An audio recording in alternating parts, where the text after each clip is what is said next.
আসসালামু আলাইকুম রহমতুল্লাহি ওয়া বারাকাতুহু। কুয়েতে তাহলে আর পাগল হইতে সময় লাগবে না। পরিস্থিতি এখন যা চলতেছে, আগে যা ছিল তার চেয়ে এখন ভয়াবহ। তার কারণ কাজকাম তো ডাউন হয়েছে, মাথা চোথা সবই নষ্ট হয়ে গেছে। কয় নিজের উপর নিজে এমনি মারি, এই কারণের উপরে তীর মারি ধরে ধরে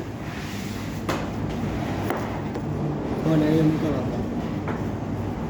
কোম্পানি নেয় ফায়দা 50 দিনে, আর আমার ট্রেন আসলে মনে করেন যে 100-150 টাকা, এখন 200-250 টাকা। তারপরে যে মানে জায়গায় এখন প্রত্যেকটা সেক্টরে এখন টাকা না, ঠিক আছে? প্রত্যেকটা সেক্টরে এখন টাকা নেই, সবাই আগ্রহ আছে কীভাবে টাকা খাই বেশি, যে কোনো সেকশনে যাই মানে টাকা খাওয়ার জন্য সবাই মানে কী করতে হবে, ডিনার খাওয়ার জন্য সবাই হাত করে আসছে। আজকে যে 100 দিনের দিয়ে আসছি, মোটামুটি 500 দিনের দিয়ে আসছি এখন। কিন্তু তারপরেও আমার কাছে তুই তোর আনুয়ান তোরটা তুই ঠিক করবি, তুই ঠিক করতে পারবি তুই যেন তো ওই জায়গার অ্যাড্রেস দিয়ে তুই নিজে আনুয়ান বানাইলি, আমি দিব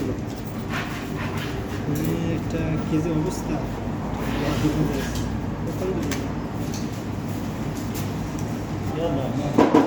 পরিস্থিতি খারাপ, আলহামদুলিল্লাহ।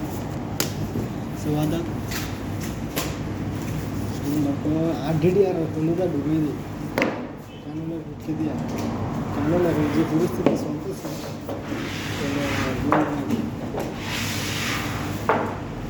মনে হলো যেন একটা কিনবা না।